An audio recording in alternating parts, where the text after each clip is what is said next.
সামরিক শাসকের হাত ধরে জন্ম নেওয়া জাতীয় পার্টি। দলীয় প্রধানের ইমেজ সংকট শুরু থেকেই তাড়া করেছে সংগঠনটিকে। একদিকে স্বৈরশাসনের দায়, অন্যদিকে নেতৃত্বের অস্থিরতা, দুইয়ের চাপেই প্রথম দিন থেকে দিশেহারা ছিল দলটি। ক্ষমতায় টিকে থাকতে শেখ হাসিনার ইচ্ছে মতো কখনো ভেঙেছে, আবার নতুনভাবে সাজানো হয়েছে জাতীয় পার্টি। দলীয় ইতিহাস ঘেঁটে দেখা যায় মোট 7বার ভাঙন নেমে এসেছে সংগঠনটিতে। এরশাদের জীবন দশাই 5বার ভাঙে জাতীয় পার্টি। কেউ চলে যায় সরকারপন্থী দলে, কেউ বা আবার গড়ে তোলে আলাদা রাজনৈতিক মঞ্চ। গেল 15 বছরে দলটির অবস্থান আরও স্পষ্ট হয়।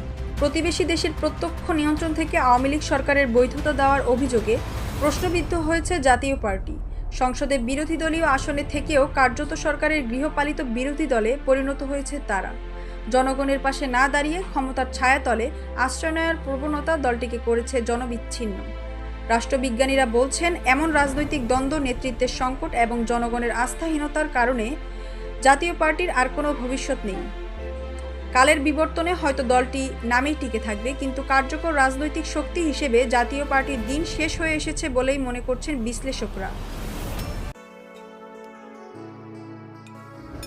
আমার পরিবারের সুস্বাস্থ্যের জন্য পিওরশিপের ওয়াটার পিউরিফায়ার ব্যবহার করি।